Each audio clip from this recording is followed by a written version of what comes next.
Good afternoon. Welcome aboard the National Football Show. Your boy Dan Sileo. And here we are. First week of the exhibition season. What a great weekend we come out of with the Hall of Fame induction speeches. Hall of Fame game sucked. But there were a lot of storylines, and there's a lot of storylines going into the first week of the NFL exhibition season, too. Houston, what are they doing with Deshaun Watson? What's going on in Denver? What's going on in Philly? The Giants get someone back on their football team that they need if they're going to try to win the NFC East this year. We'll talk all about that. But I first want to start out with the losing of a legend. You know, I got to tell you guys something. And if you don't know my background, I played my college football at the University of Miami. And I'm from Connecticut. And I really didn't know that much about Southern football when I was getting recruited to play for Jimmy Johnson at the University of Miami. No idea what rivals were. I knew the Gator football program was a very good program. Significant names have gone on and played in the National Football League. I really didn't know much about the Hurricane football program. And when I was getting recruited, the FSU-Miami rivalry wasn't really what it became.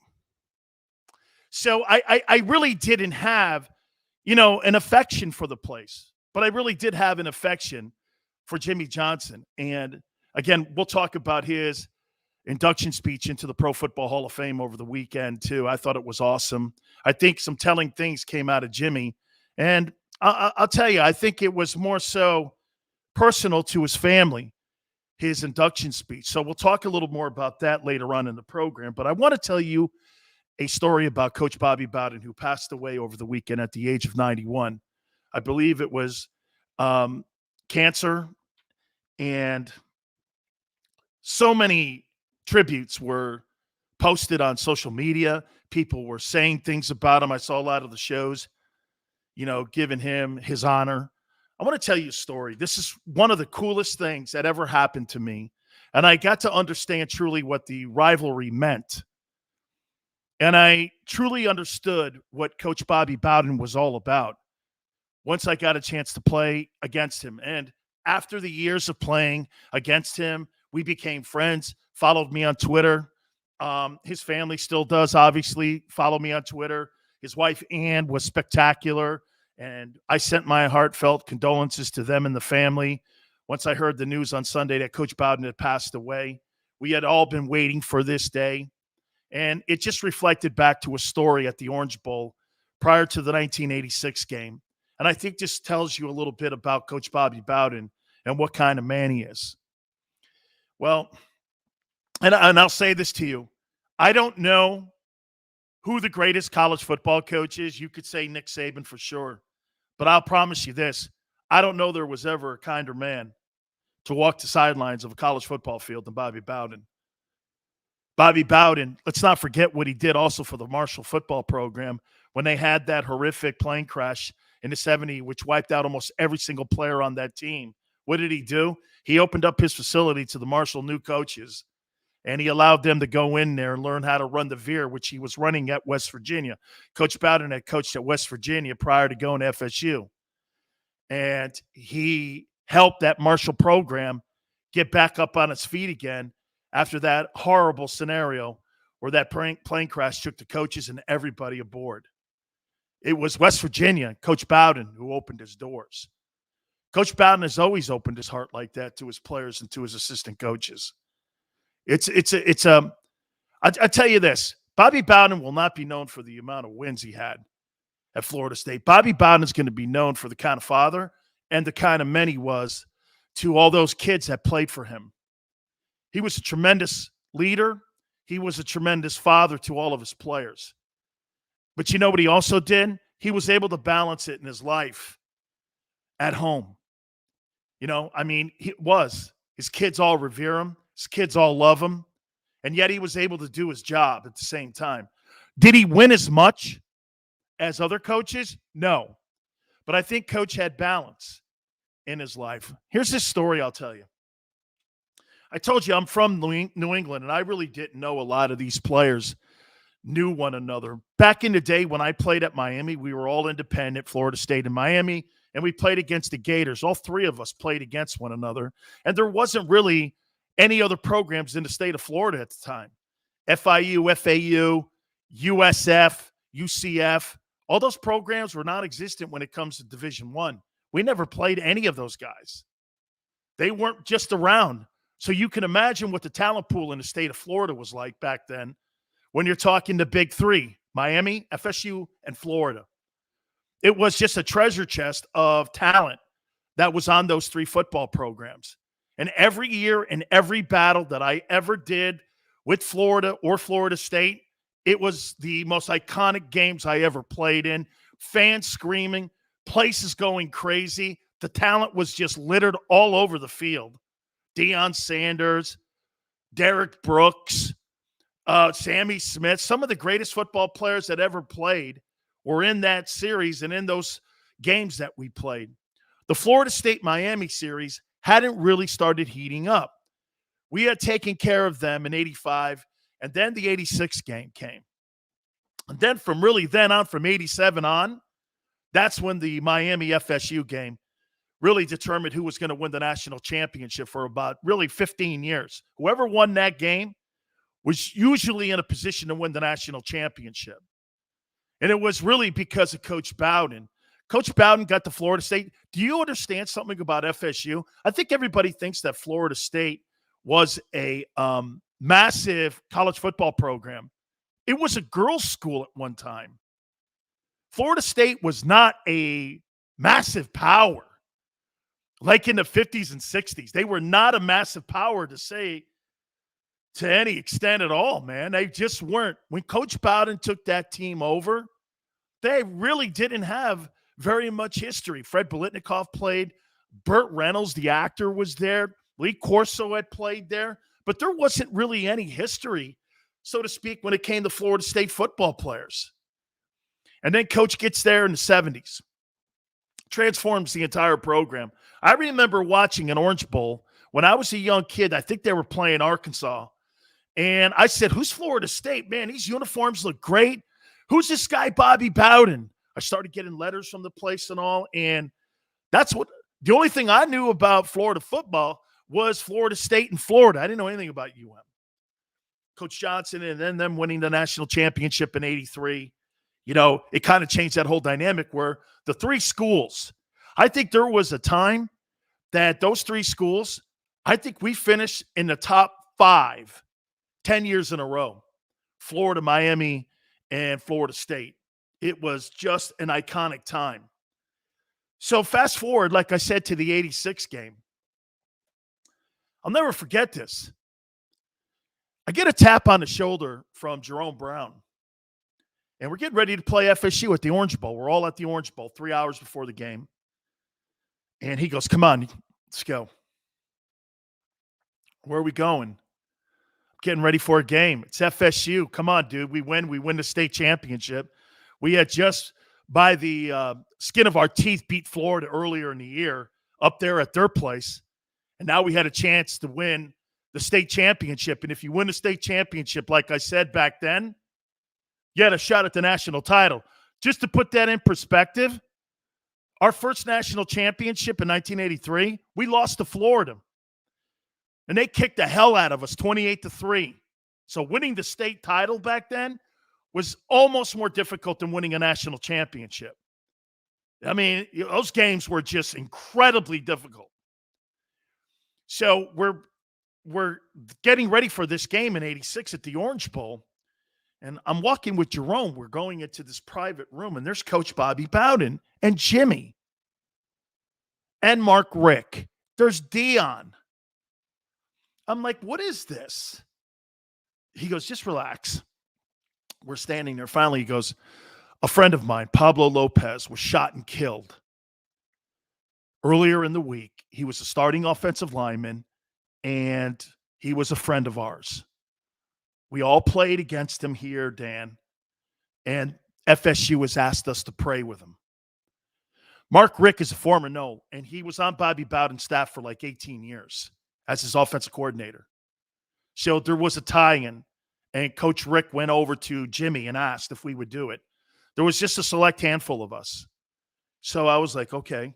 So we walked into the room. We're all on our hands and knees. I'm holding Bobby Bowden's hand. I'm on the other side of Jerome, and we're all praying for Pablo Lopez. And I'm thinking this, I can't believe what's going on here. I'm in here having a chapel service with the FSU guys prior to the FSU Miami game. No one would believe this. I didn't know a guy in the room, but then when I left, I'll tell you this, I knew every guy in the room. Then I understood what the rivalry meant. Then we went out for 60 minutes and we battled to the very end.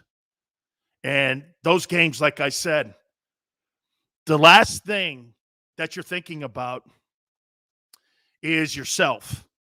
It's a survival game. You're standing there at the 59th minute, 30 seconds left in the game, and that game's usually being determined still. And everything you've given in that game, you still have to give more because she's just not going to let you walk through the finish line.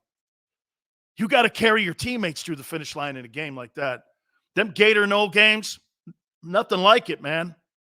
I've never been in a more physically demanding game than those games playing against them dogs. But I really did understand what the rivalry meant, and it was all because of Coach Bobby Bowden. Bobby put that rivalry on the map. Bobby didn't have to play UM. We were like the ugly stepchild of FSU in Florida. Some private school down south. You know, they didn't need to do that, but Bobby played us every year. Bobby made that rivalry what it was. Bobby made the FSU Miami game matter. Florida's the one that ended up stopping the traditional annual series with us in '87. They stopped it because they couldn't control the fact that we were out recruiting them and beating them. Bobby would have none of that. He could have easily have stopped it too. He wouldn't do it. It was important to him. My point to you is, here's a coach that found balance in his life. There's so many people that can't find balance in their lives. You know, you work your ass to death and, you know, you don't enjoy anything in your life. Before you know it, it costs you everything. You know, it costs you everything. And there were two contrasting different coaches that, for me, over the weekend, that really, I just want to throw this out there to you. Coach Jimmy Johnson did his induction speech on Saturday, and I'm going to tie Coach Bowden in with this story here that I'm talking to you about. Coach Johnson going into the Hall of Fame was a great moment for all of us. Every player that's ever played for him, every guy that's ever known him. But I'll tell you something. When I found the news out that Coach Bowden had died on Sunday, there was clearly a difference in how they approached their lives. Jimmy's got regrets. And you've been hearing it lately about how he sacrificed his marriage, his first one, to Linda Kay, how he sacrificed his relationships with his son. And I really hear a lot of regret. Jimmy's talking about quality time spent or quality time that's left on this earth. And he's trying to make it up with his kids. There's one coach, and Bobby, who I don't think had any regrets when he met his maker on Sunday. I think all the outpouring of love for Coach Bowden, I think it was more about a man who cared about them personally and at least enjoyed the ride that they were all on. Coach Johnson, on the other hand, I just wonder if it was worth it, because he surely sacrificed a lot. And knowing the man that I do know for 35 years, some of the things like the hugging of Troy Aikman when Aikman introduced him, I was shocked because Jimmy doesn't show affection. I've never seen this much affection being shown. You know, and I think it's now been something that's put a cherry on top of his entire life. Look, he's making amends with Jerry Jones for a reason. Jimmy, for years, would never make amends, and nor would Steven. But I think these guys are understanding, man, there's just so little time left. Do we really want to go to our graves hating one another? Do we really want to go to our graves? Okay, we effed up the Cowboys. Do we really want to go to our graves? We were best friends. Our wives all hung out. We did things together every single day of our life. Do we want to let the pettiness of what went on in Dallas get in the way of our true friendship? And watching Troy Aikman bring those two guys together, I text Troy over the weekend and I said, Troy, it's amazing that it was you that brought them all together. But I saw a lot of regret. And, to Coach Bowden, I don't think Coach Bowden, when he bowed out and he took a knee next to God, I don't think Coach Bowden had any regrets. Raised a great family. His kids all love him. His wife, Ann, is spectacular. Bobby loved everybody he came in contact with. He did things for other programs that people don't know about. He was offered the Alabama program, but he felt so much loyalty to FSU. And what FSU did for him and the amount of wealth he acquired because of that school, he just really felt loyalty. He was actually asked to be the Alabama Crimson Tide coach. And he turned it down, and he always wondered if that was the right thing because, of course, you have the resources at your fingertips to do whatever you need to do. The reason I'm opening my show with this is because I think sometimes we don't cover good people enough. I don't think Bobby Bowden is just like a page on somebody's show sheet. I don't think Bobby Bowden is a guy that you just put like kind of, you put a disclaimer, oh, we have to hit on this. I think these are the kind of stories because it's the kind of men that he raised in his football program. Derek Brooks, one of the greatest people I've ever met in my life. I get a text from Derek Brooks, the Hall of Famer, all the time. And you know what it says? Be a better father. Be a better man. It's got nothing to do with football. It's got nothing to do with anything else other than just being a quality man. You know what else I get? I get an opportunity all the time for like having text messages from Ward Dunn. Hey, we're doing great things for the Habitat of the Humanities. We're giving homes to single moms. These are all people that were in Bowden's system. You see Myron Roll, who's now a brain surgeon at Harvard. Bobby Bowden promised his family that when he came down to Florida State, that he would have an opportunity to be a student and he would have an opportunity to win national championships, which he did everything. He was a Rhodes Scholar. He won the Rhodes Scholar, studied at Oxford, and became a neurosurgeon. And that's what he does now. Do you know he's the head surgeon and the head neurosurgeon at Harvard Medical? Bobby Bowden's Florida State Seminole kid is the head surgeon at Harvard. It's a crazy story, and it's awesome.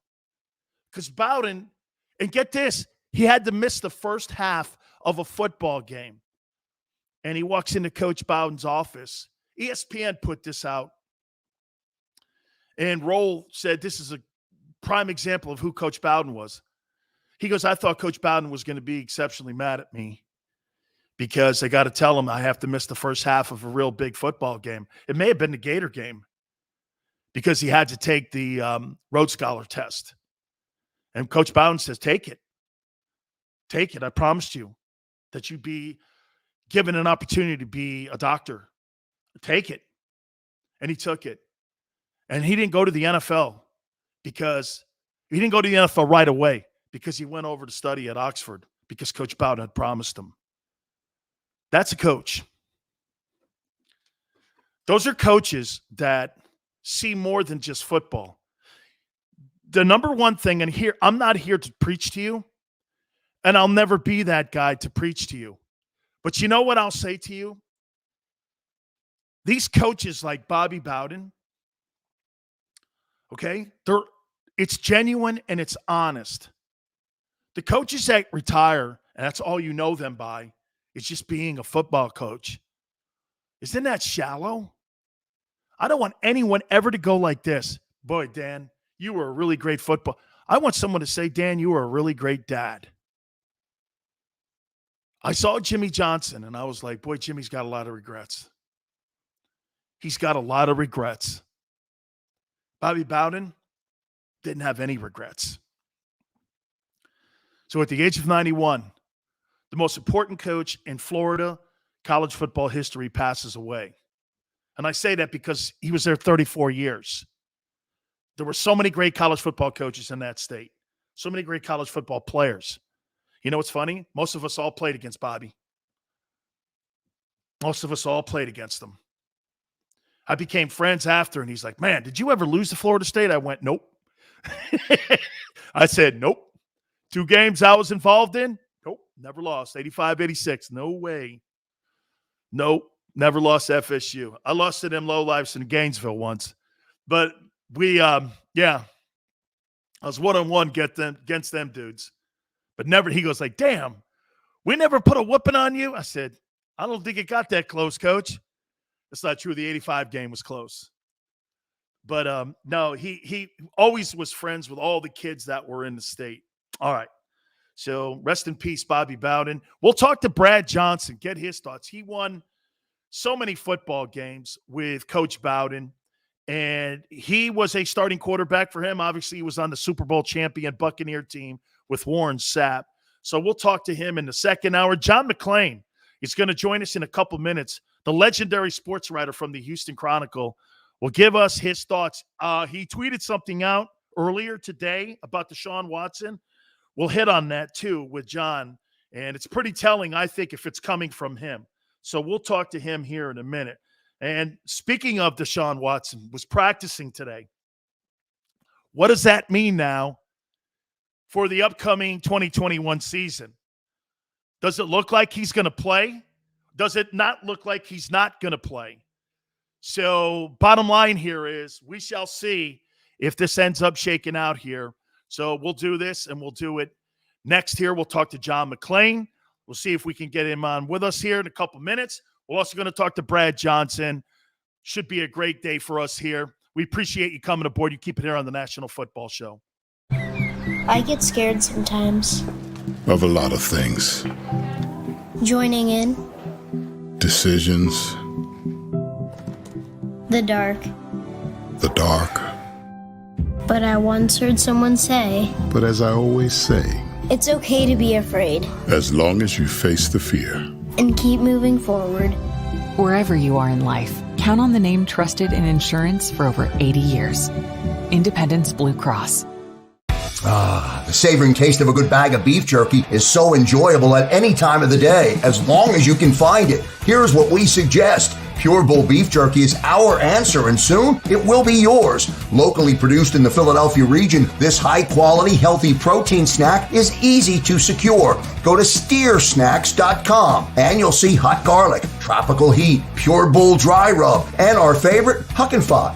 What's that? Huck and Fod. Go now to steersnacks.com. Welcome to the Wildwoods, the perfect place where you can safely do everything or nothing at all. Catch a wave, take a nap, go for a drive, grab a bite. It's your vacation, and we're doing everything we can to make it a safe one. The Wildwoods. Your vacation, your way. The International Brotherhood of Electrical Workers, Local Union 98, is a proud sponsor of The Labor Show with J. Doc and Krause every Saturday night from 6 till 8 p.m. IBEW Local 98's highly trained and superbly skilled electricians are the best in the business, setting the highest safety standards in the electrical industry. So when you're planning your next industrial, commercial, or residential project, choose an IBEW Local 98 union contractor. Learn more at ibew98.org.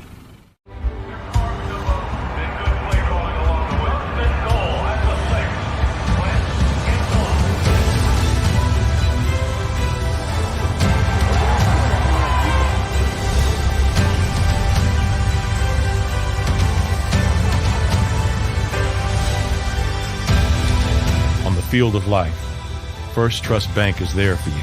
7 on 3. 1, 2, 3. Because Philadelphia dreams deserve a Philadelphia bank. This is a key. It's a family tree. It's a pair of wings. It's a secret handshake. ticket to anywhere in the world. It's more than a uniform. It's the door to a world most people only dream of. There's Strong, and then there's Army Strong. Try it on at GoArmy.com.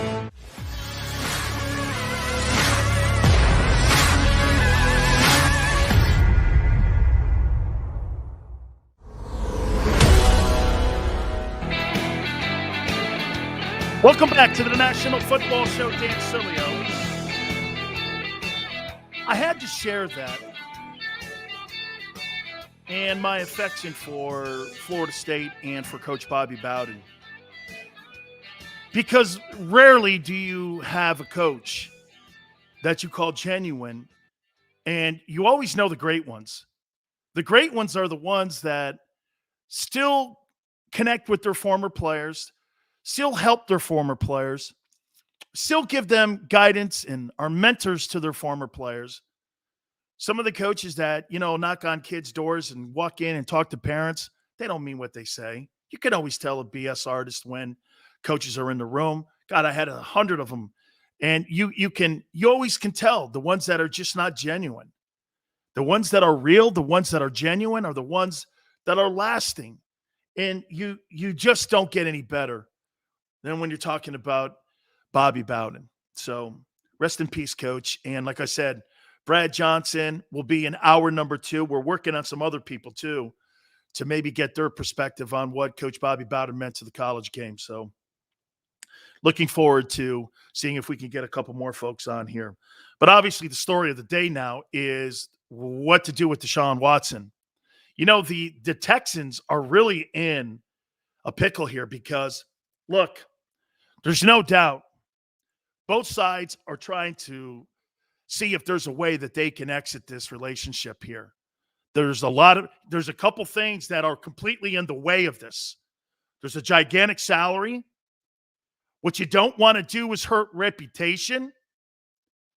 And what I mean by hurt reputation is, hey, look, if you're going to try to deal the player, you don't want the league to come out and put the guy on the commissioner's exempt list, which would hurt the value of the player. There is only one man, and I'll tell you what, I'm not sure I've ever interviewed him, but I can promise you this, according to Alonzo Highsmith and Warren Moon, they told me if you want the skinny on Houston sports, it's John McClane from the Houston Chronicle, and he joins us now here on the National Football Show. And John, I appreciate you coming aboard, and thank you for doing this. Yeah, it's my pleasure. Thank you for having me. All right, John, I saw your tweet earlier where you said that you don't believe that Deshaun Watson will ever play a down ever again for the Houston Texans. Why is your conviction there with that? I didn't say I don't believe it. I didn't say I believe it. I said he won't. I've said that for months. I've written it, broadcast, tweeted it. What I said today is what I've been saying all along. He will never take another snap for the Texans. He wants to be gone. They want him gone. Problem is, nobody's making him offers no matter what you hear or read, while he's got all these legal issues that could end up with him being suspended for half the season, all the season, going to court next year, ending up on the exempt list, could go to jail, could be indicted by a grand jury. There is such a lack of clarity, Dan. Nobody is making them offers. Let me throw this at you too then. Let's start at the beginning, John, and give me how this whole story started. Why are we here? Before we get to the legal issues, why are we here that Deshaun, after getting a gigantic contract, if he hated the team, why did he sign the deal? Why are we in this position where both sides, at first it wasn't the Texans, now both sides are looking to try to find a lane to get out of this relationship? How did we get here, John? He didn't hate him when he signed that contract before regular season began last year. It was $156 million extension through 2025, kicks into gear next season when his base salary jumps from 10.54 to 35 million. But remember, they were coming off a 4th division title in 5 years. They were coming off a wild card victory over Buffalo. They were coming off a game in which they led the Chiefs 24 points in the second quarter before they choked it and got beat. So everybody thought, okay, is this year they're going to win 5th division title in 6 years? Or are they going to finally get beyond the divisional round of the playoffs. So everybody was happy. Everybody was fired up.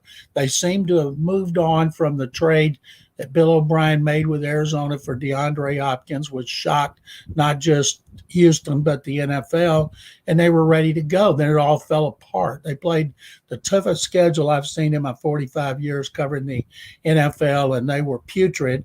O'Brien was fired after the 05 start. So things just deteriorated. Watson asked him to be involved in the coaching search. He said he wanted to know about the GM. They didn't do it. He was mad. He didn't want to return anyway. He told him that. He basically, without saying anything, remember, he has not commented. It all comes from sources close to Watson. Basically called the owner, Cal McNair, a liar, and the players and coaches that he said he wanted to come back. The only one that's back is offensive coordinator Tim Kelly. So it got out he wanted to be traded right when Nick Caserio was hired as general manager. And I'm sure Caserio thought, yeah, we'll work it out. A lot of players end the season and they're unhappy. They want to be traded, but they couldn't. He wouldn't get back to them for weeks. And then finally, David Culley, the new coach, was able to talk to him on a Zoom in February, hoped that he could convince him to come back. But he told him, I want out. I don't want to be part of it. Like J.J. Watt said, he didn't want to be part of this rebuild. And so Watson told him why he wanted out. He told him he wouldn't be here in the offseason, preseason, mini camp, regular season. So that's when they made the decision to trade him.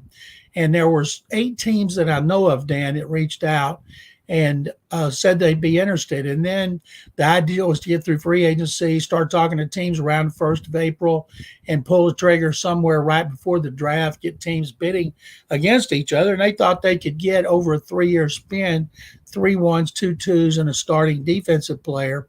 But then the lawsuits started piling up. Everybody pulled back, said, let us know when this gets resolved, and we're still interested. And then 4 of them drafted quarterbacks in the 1st round. And so that's where they stand today. He wants to be gone. They want to accommodate him. If you think about all these issues he has, he wanted to be traded. Now he's got the lawsuits, police investigation, NFL investigation, and no clarity whatsoever. I asked Jimmy Johnson on my show here a couple months ago if he would take 3 1s for Deshaun Watson. This was prior to the cases against him. So this is maybe a couple more months out on the cases. And I go, would you take 3 1s from him? He goes, never. You look for that guy. That's the guy you look for. Okay. But now with the dents and the fender, I'm just asking, John, all of a sudden these cases, they just start parachuting in right after maybe it's just coincidental here. Didn't the Texans do any due diligence when they were signing a long-term contract with the kid and they were going to pay him roughly nearly $30 million or $40 million a year, that there were some of these things with behavior that were out there that this all of a sudden it's just hit the Texans and the NFL like a blindsided hit here? I mean, all of a sudden it parachutes in from nowhere. Didn't they know any of this stuff was going on? Not that I know of. It wasn't out there. I mean, nobody, I'd never heard a word about anything like this until the first lawsuit came out. And then, of course, they piled up. And so I don't know about that. All I know is at some point he will play again. Maybe it's in 2021. Maybe it's in 2022. And when he plays again, he'll be a great quarterback. He was tremendous last season. He had his best season in every statistic. It didn't translate to victories because they were pathetic on defense and an awful running game. But it wasn't his fault. So once he gets beyond all this, whenever that is, he'll play another 10 to 12 years. So I think teams are going to be willing to pay dearly. And the best time to do it, Dan, is not right before the season, not even at the trade deadline. The best time to do it is wait before next year's draft and see all these teams that have quarterbacks that they're looking at this year, especially if they have multiple first-round picks, see what happens. Do the Giants like Daniel Jones in his 3rd year? Do the Lions like Jared Goff in his 1st year? What does Miami think about Tua Tagovailoa? Denver's been seriously interested. Carolina was interested. They've got Sam Darnold. What if that doesn't work out? What if the Washington football team needs a quarterback? There's a lot of teams that could need quarterbacks before next year's draft. But I know Watson wants to be gone, and I'm sure they would like to trade him. But I can't imagine General Manager Nick Caserio is going to have a fire sale and take the first offer that comes along. John, do you agree? I mean, help me out on the suits that are against him. Are there any criminal, or are they all civil suits? They have filed 10 criminal complaints, according to Watson's attorney, Rusty Hardin, that are being investigated by Houston police. That investigation is ongoing. Roger Goodell's investigation is ongoing as well. Well, let me throw this at you. If there's 22 cases out there of a guy with potential sexually assaulting women or sexual cases against a particular person, isn't that a community issue too? I mean, where's the police in this? Where is the NFL with the commissioner's exempt list? I mean, this is really fishy stuff here. And the fact, if that were you and me with 22 complaints, John, against us for sexual misconduct, even the conduct detrimental to all of our NFL contracts, it says right in there, you can void the contract for conduct detrimental in any way the club or the NFL sees fit when it comes to protecting the shield. All of these things are out there, no exempt list. I haven't heard anything from the NFL. I barely have heard anything from the NFL Players Association, and I can't think I've heard anything from the Texans. Is this like confidentiality agreements maybe behind the scenes being worked out here as we're trying to work through this? No confidentiality agreements between all the entities. There still is an ongoing investigation. The NFL wants to know what the Houston police find out. The exempt list is so you get paid vacation. You don't get your salary till the season starts. So he could be put on the exempt list when regular season begins, and he's going to make $10.54 million. But right now, he's at the facility. He's doing everything that he needs to do to avoid being fined $50,000 a day. And as long as he keeps doing that, he's going to make his salary. He could be inactive for every game. He could get put on injured reserve. Last week he had, it was, ankle and calf injury, quote unquote. He got treatment for and went to meetings, came back out today and threw some passes and then stood off to the side and then left after the fifth team drill, took his pads off, came back, stood around in shorts and a shirt, and first with a towel over his head and then a hoodie. Then he went and signed some autographs and he went in. So they could do this all year if they want to, but it doesn't serve any purpose for him to be out there because it is a constant distraction. David Culley, Nick Caserio said it's not a distraction for the team. Maybe it isn't, but it certainly is for everybody else, because when he's out there on the practice field with the fans and the media, it is a circus. Absolutely. Couple last questions for you here, John. And I completely agree. They're just doing that for PR relations, because if I'm on that team, I don't want to keep being asked the question about whether or not Deshaun Watson is going to be playing. I'm trying to prepare for the upcoming 2021 season. That leads me to David Culley. So in the whole process here, I mean, boy, you talk about how this all looks for him. Tyrod Taylor, and I got great respect for Tyrod. I think he made a Pro Bowl, John, if I'm not mistaken, when he was in Buffalo. He's a fine ball player, but he's not Deshaun Watson. So, I mean, where is David? I mean, is that the first question that is asked to him each and every single day? What's the latest on Deshaun Watson? I would think that's the first question out of the gate every single day. So it is a distraction to him. David Culley's been asked about that numerous times, and he refuses to answer anything, and he won't say it, but that's under the orders of Nick Caserio, an executive VP of football operations, Jack Easterby. Nobody's had any comment on Watson about anything from the Texans, and that's fine. That's the way they operate here. It's the New England way, because that's all Nick Caserio knows. So it's a distraction. I feel bad for Culley because he keeps getting asked and he keeps saying the same thing. And when we talk to him on Tuesday morning, he'll be asked about it again, and he doesn't say no comment. He'll say day to day, or there's nothing there, nothing new. Well, there is something new when he's out there compared to being inside. They didn't even acknowledge, Dan, that he was getting treatment, that he was going to meetings. That was the offensive coordinator, Tim Kelly, talked about how much he was helping the other quarterbacks behind the scenes. Rod Taylor, when he was 3-year starter at Buffalo and took them to the playoffs in 2017, David Culley was his quarterback coach, so he knows him well. Pep Hamilton, the new passing game coordinator and quarterback coach, he was with Taylor last year with Chargers when he had that freak injury that punctured a lung. So the last 2 times he's been a starter, Chargers and Browns in 18. He's gotten hurt early in the season, lost his starting job. Everybody here wants to see Davis Mills, their third-round pick, their first overall pick. He only started 11 games at Stanford, so he's got a lot to learn. At some point this season, they've got to see if he can play. I've contended all along, Dan, that would be after the bye week. Put him in there the last 8 games, see what you got. If they don't think they've got anything, they've got to target a quarterback with the first pick in the draft, which could be first overall. But if they think he could be the guy, it would have a huge impact on their 2022 draft when they finally have their draft choices back. They hope to have a couple for Watson in that draft as well as others. A lot of salary cap money. That's really when the rebuild begins. Right now, Dan, they've got 53 new players on this roster. Wow. And of those 53, 30 have at least 5 years of experience. And most of those new guys are all veterans. So they may win 4, 5, 6 games this year because they got veterans on 1-year contracts. All of them are hungry. The ones that aren't on a 1-year deal are looking for extensions because they got 2-year deals.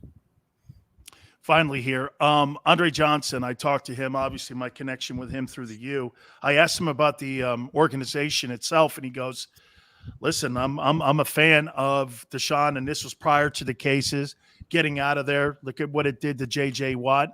He's not a real fan of the way that they operated, the McNair family. You know, are these just disgruntled players that were in that organization, or do you think there's something to it that you're not only hearing Andre, but you're hearing J.J. kick up some dust? You're hearing other players that have played in the organization that were under Bob McNair. I mean, you covered the team, like I said, you've been covering football in that city for 40 years. I mean, how do you look at them as being owners of that football team? The McNair family last year spent more money on player payroll than any team in the league. They paid Nick Caserio $30 million over 6 years with a chance to make another 5. They were paying 3 general managers last year. They pay a lot of money. They stay out of the decisions, and they let the people they hire run it.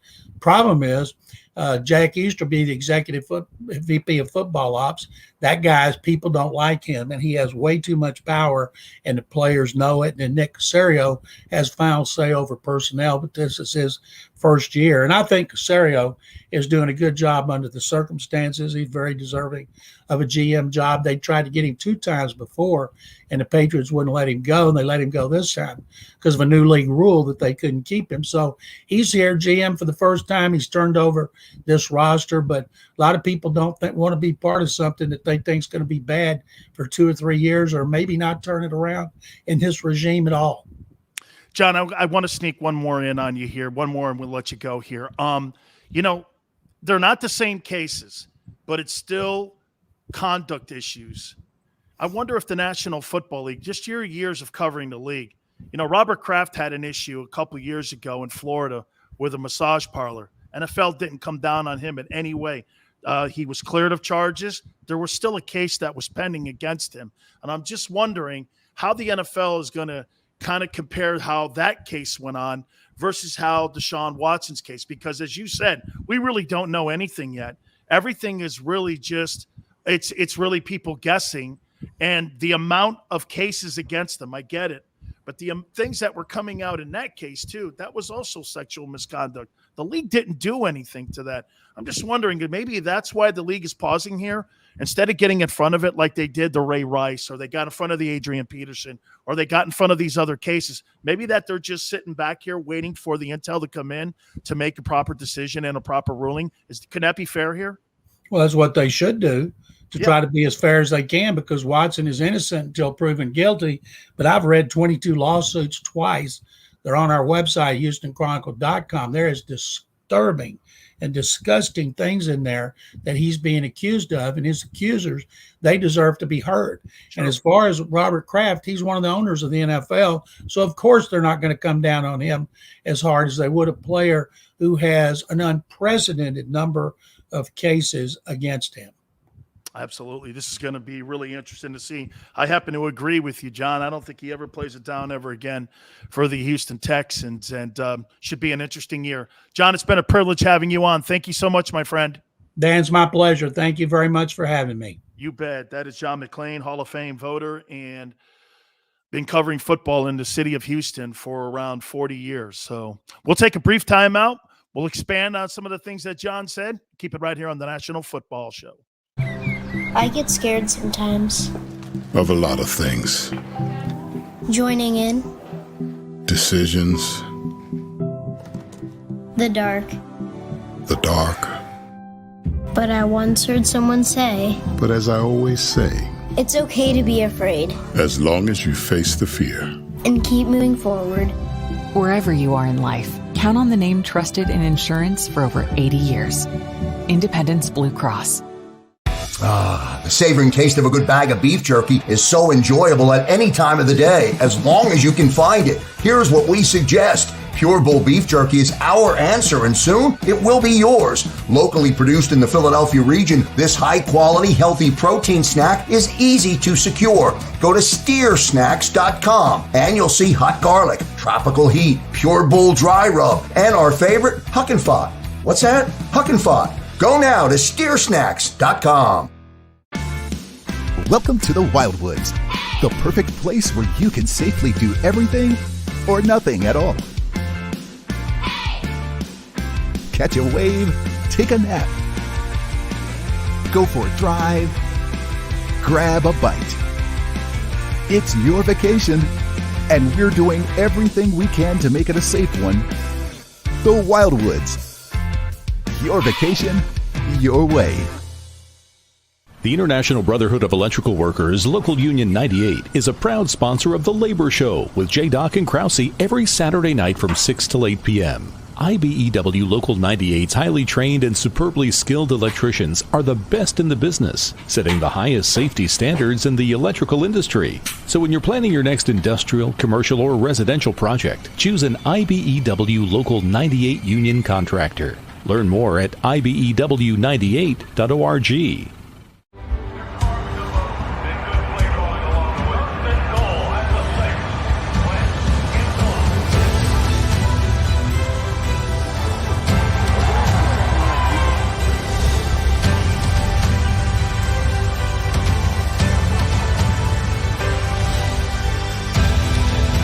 Field of life, First Trust Bank is there for you. Champions on 3, 1, 2, 3. Because Philadelphia dreams deserve a Philadelphia bank. This is a key. It's a family tree. It's a pair of wings. It's a secret handshake. And a ticket to anywhere in the world. It's more than a uniform. It's the door to a world most people only dream of. There's strong, and then there's Army Strong. Try it on at GoArmy.com.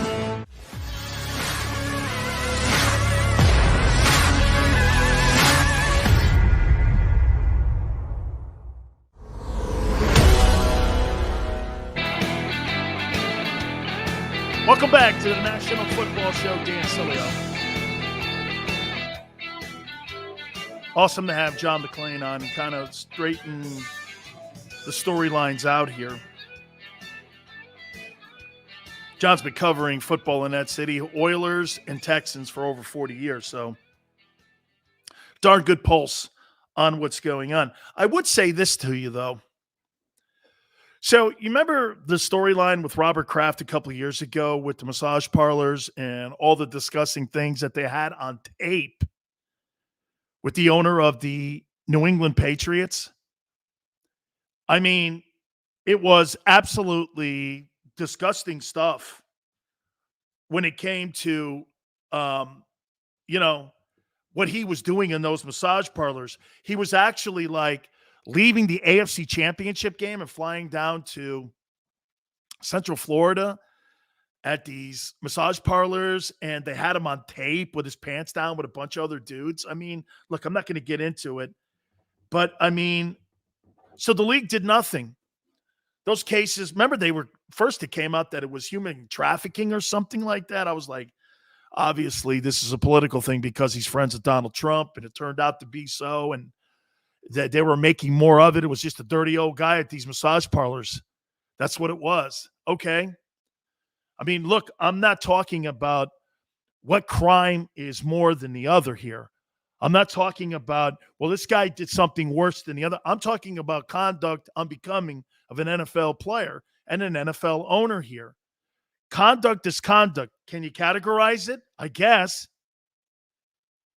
you can. Well, this guy was more disgusting than this guy here. My point is that, so Robert Kraft and the Patriots, they ended up facing no scrutiny from the owners. They ended up facing no backlash because of the conduct of the owner of the team. Some would say, well, he's part of the ownership of the league. So that doesn't give him carte blanche to be a complete creep in public, too. I mean, if it's anything about protecting the shield, it should be, right? So you're telling me, well, we're going to come down heavy on Deshaun Watson, but your owners can go out and do what Jim Irsay did a couple years ago when you had $30,000 on a seat and you had open pill bottles for oxycodone. Nothing happened to the owner. I think he actually did end up getting fined. I mean, you still have to have conduct when you're talking about a league. So my question to, like, the National Football League, you didn't come down on Kraft at all for his despicable behavior. And we know this. The NFL doesn't need to have a crime if they think something is creepy. We've seen the commissioner rule on things that no one broke any laws. I mean, we've seen it numerous times, right? Ray Rice never went to jail for what he did to that woman, hitting that woman who became his wife. Adrian Peterson never went to jail for that, hitting his kid with a switch. The league came down on those guys because of conduct that was detrimental to the team and the league. And that's most likely what will happen here. The big question with Deshaun Watson is going to be, what is that? What I don't like, though, is the media people doing this. The first thing that they do is you throw it out there that, okay, well, there's 22 cases. There's got to be something to it. That's a fair assumption. That I'm not going to protect the player that much and say, come on, Sills, something's got to be there. And especially during time of COVID, we all know this. Hey, I'm not having 22 people around me, let alone 22 massage therapists around me. I'm going to pick one person and have that person come in and do their very best to get me ready for each and every single weekend so that I can play. I'm not sitting around here trying to ask people out on dates. I'm trying to get ready for a season. So I get it. 22? Why would you have more than that during a pandemic? Trying to get sick? So there's a lot of things that make it not sound right. But what I don't want to have happen is the league come up with these new set of rules that don't exist, especially if the kid gets cleared. All right. Let me move on to another story here. This happened over the weekend. And this happened over the weekend at the NFL induction ceremonies. It just shows you, because today's sports fan and today's football fan, you have no idea, basically, the history of the league. Many of you don't. You see the guys that are out there playing on Sundays. They put good fantasy numbers up. They're here, they're there. You know, they help your teams win. But you really don't know the story of the men that really represent this league, especially the guys that get those gold jackets.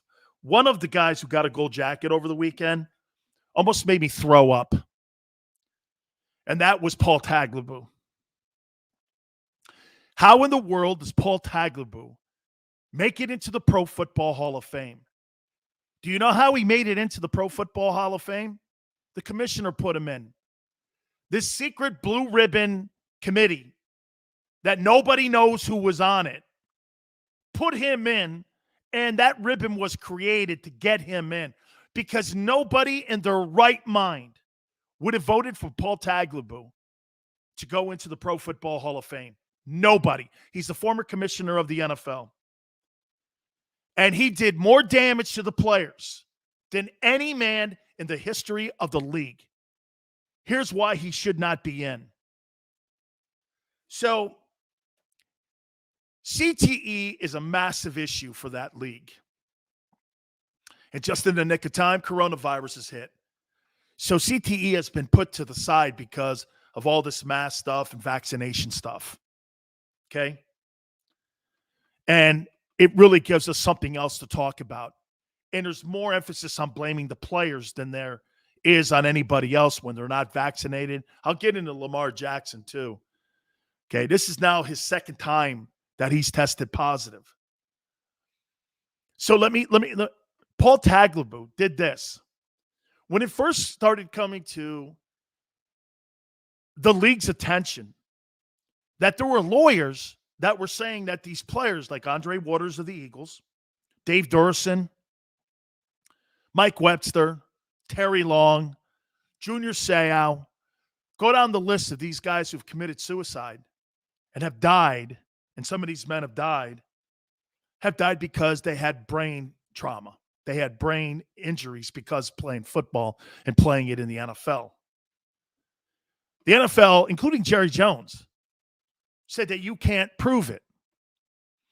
The NFL went out of their way, and Paul Tagliabue led that charge, went out of his way to make sure that any investigating, any type of research, studies, anything would always be contradicted by somebody that they would hire, put money into their research, that would always contradict it.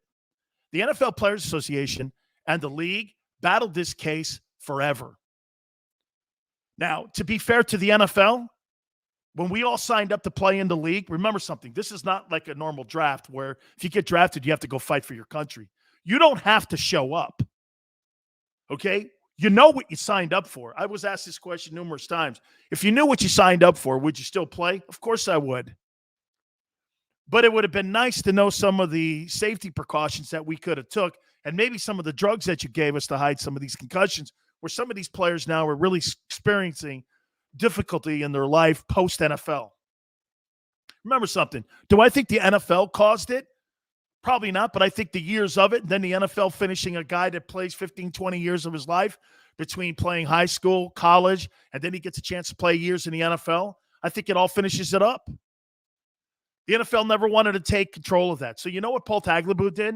He hired an arthritis doctor, Eddie Poland, to lead the research when it came to CTE. He was an arthritis doctor, not a brain trauma doctor, an arthritis doctor. I mean, this guy studied rheumatism, not brain tissue issues, rheumatism, arthritis. This guy led the NFL's research for decades under Paul Tagliabue. Finally, and Paul Tagliabue used to go like this. It's a media thing. This thing's made up by the media. It's got nothing really to it. So you're sitting here putting a guy like that in the Pro Football Hall of Fame who said that the brain injuries in the players were made up by the media and were false. So when Junior Seau puts a shotgun in his chest and pulls the trigger, or these other players kill themselves.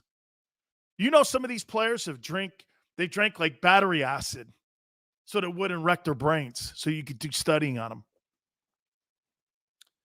I mean, to see him on that stage over the weekend was just a complete slap in the face to all the players in the league. What a disgusting scene that was. You notice that very many of the players are clapping for the guy. And the guy was absolutely, hey, did he do wonderful things business-wise? Of course. Remember something. He represents the owners. He don't represent the players. Roger Goodell doesn't represent the players. He may come off like he loves you, but he represents his bosses. The players don't pay his bills.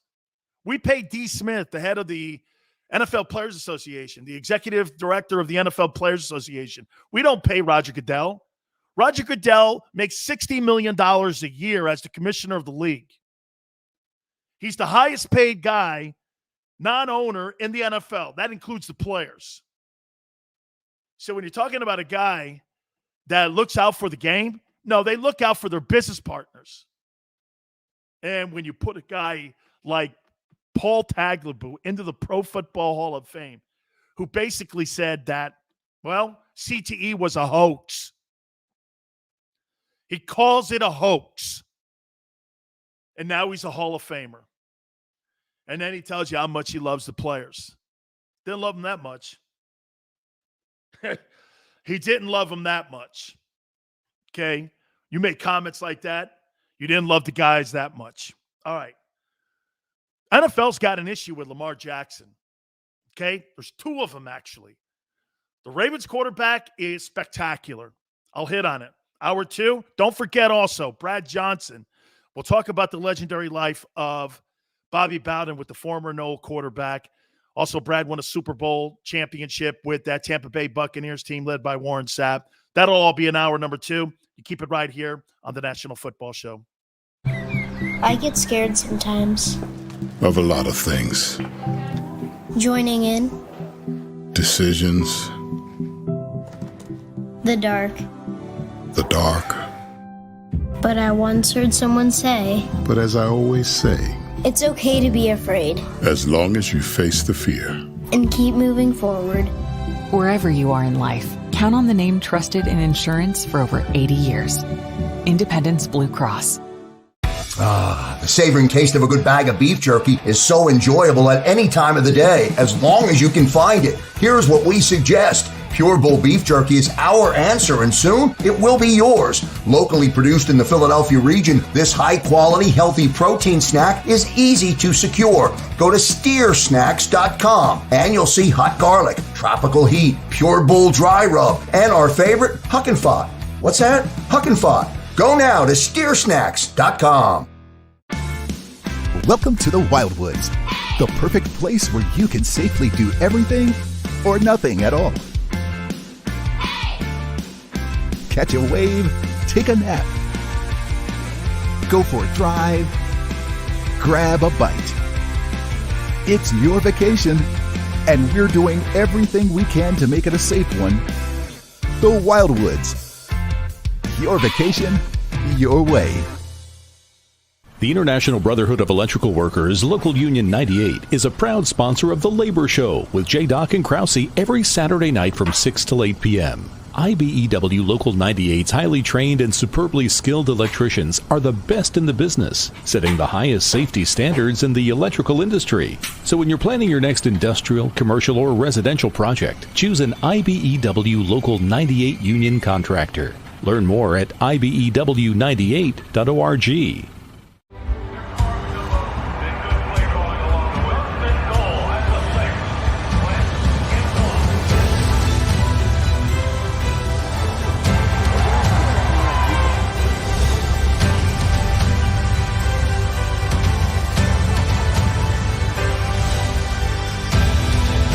Field of life, First Trust Bank is there for you.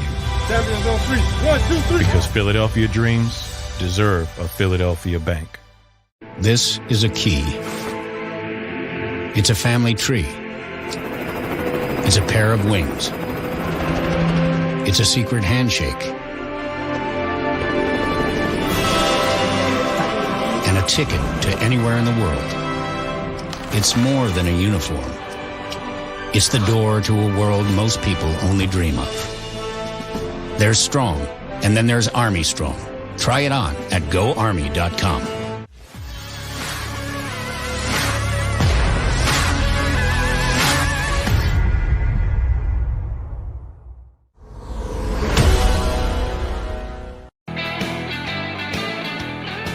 Welcome back. National Football Show, Dan Sileo. Brad Johnson, former Super Bowl champion and a quarterback that played for Coach Bobby Bowden, will be with us at the bottom of the hour.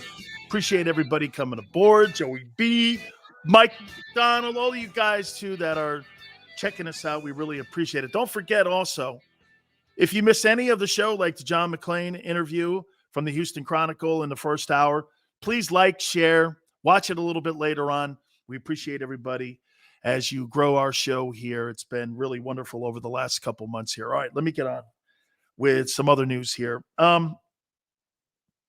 So Lamar Jackson is just coming off of another bout with COVID-19, coronavirus.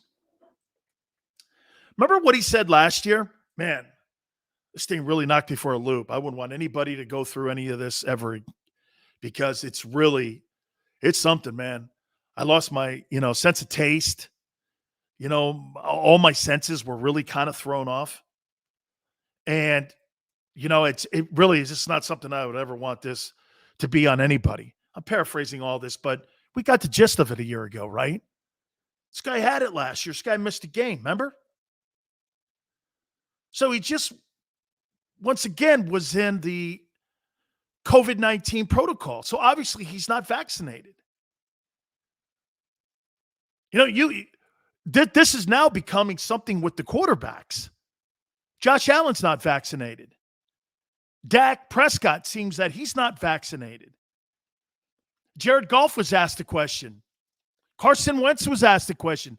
None of these guys are answering it. Why is that? Think of this. Lamar got it a year ago and still didn't get vaccinated. Why do you think that is? Now, look, I'm not a doctor, and I'm not here to stump for any side in this. I told you, everybody in this country has a right to make their own decisions when it comes to this particular subject. I'm Joe Theismann said it last week. I'm not going to sit here and tell you what to do or not what to do, because this has got nothing to do with me, and your health issues, your family's decisions should be all inside your own home. That's my sense of it. I personally don't like when people say this person should get vaccinated or this person should. That's not your call, man. That's an opinion, sure, but that's not your call. And you have no right to say it. You have no right to say to somebody, you should get vaccinated. You have no right to say that. If somebody feels that there's an issue, and obviously these quarterbacks feel that there's an issue. Now, why is that? Well, there's no question that we have been given, and this goes to Trump, this goes to Biden. We have obviously not been given proper procedures on how to handle this. Now they're talking about having to get booster shots. They're suggesting that because these things weren't, I don't know, I'm not a doctor, strong enough. Okay, so you rushed maybe these vaccinations. The point is, again, I'm not going to sit here and debate that because I'm not a doctor. I'm an ex-athlete. And anybody who comes on the air and pretends that they're a doctor and knows what's going on, you should just tune them out. Most of the people that are in sports talk ask what their backgrounds are before they start giving any kind of suggestions on how to live your life. You'd be shocked on what many of the people's backgrounds are. At least I was involved with the things I'm talking about. Some of these other people that get into this, they don't even have college educations. And I'm not saying you have to have one, but some of these, majority of the guys, especially the older guys, never went to college. What the hell do you know about vaccinations? What the hell do you know about shots? You know anything about it? So you give your uninformed opinion. That's basically what it is. It's an uninformed opinion. Because, quite frankly, did you just check out the CDC's website? They changed procedures for the upcoming fall for kids going into schools. 2 months ago, you told us completely the opposite. It's like we were studying the moon 2 months ago. Now we're studying the sun. You couldn't have two bigger opposite subjects when you're talking about moon and the sun. 2 months ago, we're talking about, hey, if you get your vaccination, you're all good. You can go outside. You can do hula hoops. And you can go on Ferris wheels, and everybody's great. Now we're back in this kind of scaring people again. And do you think the news people are not going to be doing that? The Hoss, know this. The news people make a living scaring you. So if they're scaring you with all those statistics, okay, they're doing it on purpose. They're scaring you on purpose because they make billions of dollars doing that. There's two industries in this country that have become very prosperous.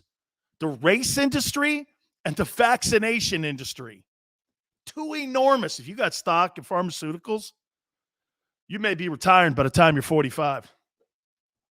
Because these companies, man, oh, you need another 10 Booster shots?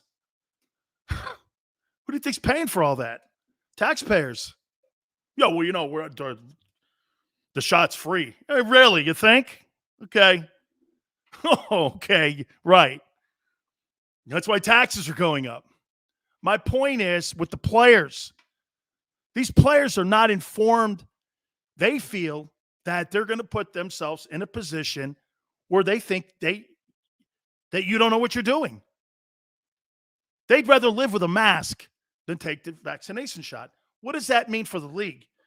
I told you that this was going to become an issue, and it's picking up more and more steam. I hate to cover it. But now you've got a guy who's working on a $258 million contract with the Ravens who hasn't taken his vaccination shots in the last 2 years. I don't know. Is that a problem? I think so. When every team is trying to get to, from what I understand, every team is around 90% now. Well, that ain't the quarterbacks. The quarterbacks are not vaccinated. Some of them. I don't even know if Brady is. I'm assuming Brady is because I see Brady around Arians. And I don't think Bruce is going to let anybody around him that's not vaccinated because Bruce is a big deal on that. I'm just saying you're getting a sense of that. The league has a problem here. Because how can you go to fans and tell fans to get vaccinated when your quarterback's in the faces? Dak Prescott may not be. You got a guy working on a $258 million deal. If anything, we just saw with the Josh Allen deal, make no mistake about it here, man. I mean, what, you don't think that Lamar Jackson's deal is going to be like in the conversation with that? I'm not suggesting to you that he's going to get the same money. But it ain't going to be far off. How about this? They're going to be in the same cul-de-sac. These two guys may be maybe not neighbors, but they're going to be in the cul-de-sac. They'll be in the neighborhood. 250, 245, somewhere in there. He's going to get a massive deal. And do you have a problem with not being vaccinated? See, personally, for me, I don't think that has any issue. I don't care. I don't really care. That's up to him. That's not going to stop me if I'm Steve Biscotti, the owner of the Ravens, on signing this kid or not. That's got nothing to do with it. If this guy was a tool bag, or he was somebody that was not reliable, or he was somebody that was immature like Dwayne Haskins was in Washington, then we got a problem here. But I'm not going to sit there and go like this, man. I'm not.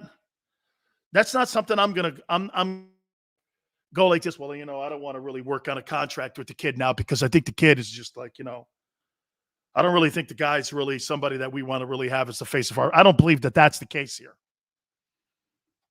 All right. Let's move on. Something that I heard over the weekend, and I think you guys are going to all love this here. Okay. I think you're all going to dig this here. That Bill Belichick, I think Brady and Belichick, I think what they do is, I think they do everything in their power to throw little shots at one another. You tell me if you think that this is a shot. What was the one with Brady last week when he said, yeah, somebody asked him a question about why he seems that he's having so fun a time in Tampa, and he's tweeting things, and look, he shows up to the I thought that was pretty cool, by the way. He shows up to the Hall of Fame induction ceremony for Peyton Manning. I thought that was pretty cool. That showed a lot of respect. Brady showing up to Peyton Manning's induction speech, I thought was really dope. I mean, there's people you revere in your business, and then there's people you don't revere in the business. Hey, I can promise you this. Brady didn't say this. You kept that MFer over me. That's not what that was. He showed up in Canton, Ohio, took a Sunday off. They all did. And they went up there and they watched Peyton's speech, which I thought was pretty. You know what, though? Here, I didn't really think his jokes were funny. Peyton Manning ain't that funny. Okay? He's not that funny, but I will give him this. He did throw shots at Ray Lewis, and he did throw shots at Tom Brady. But you know what that means? That's respect. That the two best players during his time that he respected the most were Ray Lewis and Tom Brady. When you throw shots at one another and you're doing it in front of each other, It's subtle jabbing, and it's a lot of fun. And that's the camaraderie that they have as NFL players and NFL Hall of Fame guys. That was cool to see. I didn't take it any other way. I didn't think it were digs. I think they were just really they were pretty cool there. But Belichick made a comment. Belichick goes, "Yeah, man. Tom Brady is without a doubt.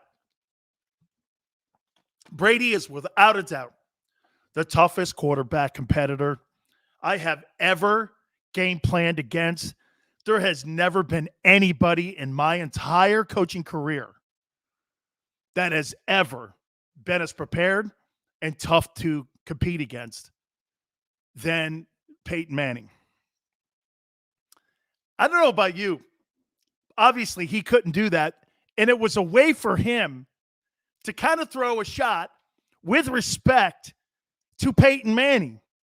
You're the greatest quarterback I ever game planned against. Okay. And now, obviously, he's not asked the question, you think Peyton, for me, do you know what I would do? If that were me, I would come back here on a Monday after a scrimmage that the Patriots had, and I go, "Hey, Bill, just a follow-up on your comments about Peyton Manning. You think he's the greatest quarterback of all time? You said he's the greatest guy you've ever game planned against. You think he's the greatest quarterback of all time?" I think these two guys have a little bit of that, have a little bit still of that competitiveness that they're still always trying to one-up one another. And I don't think that's ever going to fade. As long as those two guys are still in the game, I think that's going to continue. And I think that's going to continue to move. And it's going to continue to move. What I mean by that is it's going to continue to move stories on how these two guys felt when they were working with one another in New England. There's no question. One thing we've learned, that relationship wasn't always that cool. You have yet to hear any one of them go, "I just love being around Bill. Hey, I just love being around Tom." It's not their makeups, is it? But it's funny, I hear Tom Brady saying, "I just love being around Bruce." And I even heard Belichick last year go, "I just love being around Cam. He's infectious." I never heard any of that. Never heard any of that. All right. There was something else that went on over the weekend at the Hall of Fame induction ceremonies, and I thought it was pretty cool. I mentioned it in the first hour.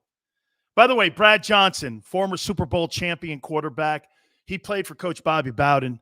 We're going to get some thoughts on his dear coach who passed away at the age of 91 on Sunday, and we'll talk to Brad. That'll be coming up at the bottom of the hour. So, yeah, I can't wait to hear the stories because I hear everybody that's ever played for Coach Bowden just absolutely love the guy. All right.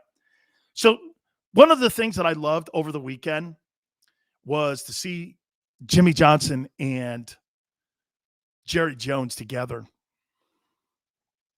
You had Troy Aikman.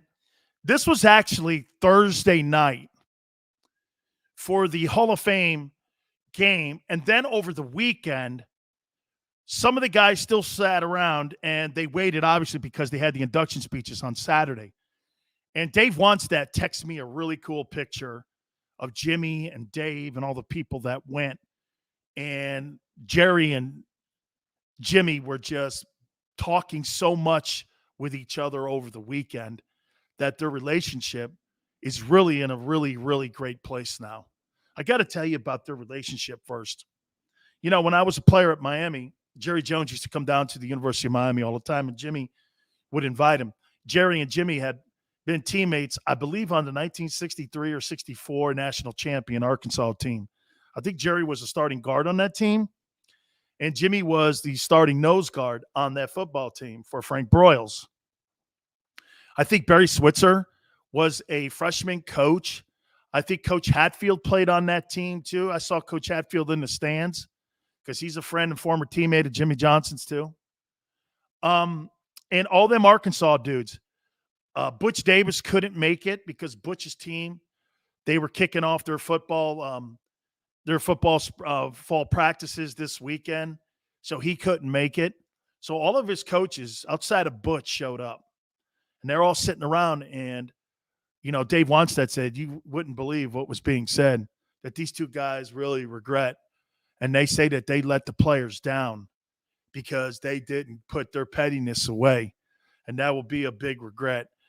I started my show off talking about Coach Bowden, and I also threw Coach Johnson in. And I want you guys to understand something. I would never talk trash on Jimmy Johnson. I would never talk trash on the guy. I love the man. I do. I love the man. But it just seems like there's just a ton of regrets. I mean, him making the Hall of Fame, I'm wondering, after all that's said and done, if he looks back on that, his relationship with Jerry, his relationship with his kids, his relationship with his wife, man, Jimmy put a lot on the line. He really did. And my heart kind of hurt for the guy because it's lost time. Trust me, it's lost time. When you're a father or you're in a position where you have animosity, not even animosity, lack of focus towards your kids, and you think you're doing the right thing. My daughter always constantly goes, oh, Dad, you got to do your broadcasting again or something like that. And then I come up with the lame-ass excuse. Oh, what the hell? How the hell do you think we're going to pay for all that? Those are excuses. Because when I watch Coach Bowden and how he balanced his life, wasn't all, you know what? The only thing in life is winning. That ain't true, dude. The only thing in life is winning with your family. Making sure your family's happy. Because that's the only team that you really have to serve. This other stuff that we do, come on, man. Those are the Christmas balls on the tree. I'm not preaching, and I don't want to come off like that. But watching Coach over the last couple months, man, I'm so happy for him. But I just wonder, it surely came at a heavy cost, personally. Would he have done it again? With all the success and riches and fame at the expense of your family? Which he basically apologized. He looked over at his kids. Sorry. Your mother raised, remember what he said? Your mother raised two great kids. He didn't say, your mother and I raised two great kids. He said, your mother, Linda Kay, raised two great kids. Man, sometimes putting that gold jacket on, you also are putting on reality. Everybody's story is different. All right. We'll take a brief time out. We're going to catch up with Brad Johnson, our friend who won a Super Bowl, played for the legendary coach Bobby Bowden. We'll do that next. You keep it here on the National Football Show. I get scared sometimes. Of a lot of things. Joining in. Decisions. The dark. The dark. But I once heard someone say, But as I always say, it's okay to be afraid. As long as you face the fear. And keep moving forward. Wherever you are in life, count on the name trusted in insurance for over 80 years. Independence Blue Cross. The savoring taste of a good bag of beef jerky is so enjoyable at any time of the day, as long as you can find it. Here's what we suggest. Pure Bull Beef Jerky is our answer, and soon it will be yours. Locally produced in the Philadelphia region, this high-quality, healthy protein snack is easy to secure. Go to steersnacks.com, and you'll see hot garlic, tropical heat, Pure Bull dry rub, and our favorite, Huck and Fod. What's that? Huck and Fod. Go now to steersnacks.com. Welcome to the Wildwoods, the perfect place where you can safely do everything or nothing at all. Catch a wave, take a nap, go for a drive, grab a bite. It's your vacation, and we're doing everything we can to make it a safe one. The Wildwoods. Your vacation, your way. The The International Brotherhood of Electrical Workers, Local Union 98, is a proud sponsor of The Labor Show with J. and Krause every Saturday night from 6 to 8 p.m. IBEW Local 98's highly trained and superbly skilled electricians are the best in the business, setting the highest safety standards in the electrical industry. So when you're planning your next industrial, commercial, or residential project, choose an IBEW Local 98 union contractor. Learn more at IBEW98.org.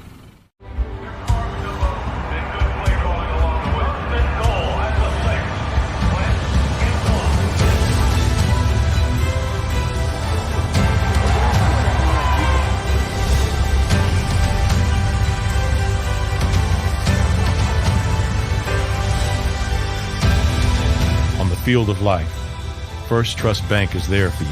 Champions on three. 1, 2, 3. Because Philadelphia dreams deserve a Philadelphia bank. This is a key. It's a family tree. It's a pair of wings. It's a secret handshake. And a ticket to anywhere in the world. It's more than a uniform. It's the door to a world most people only dream of. There's strong, and then there's Army Strong. Try it on at GoArmy.com.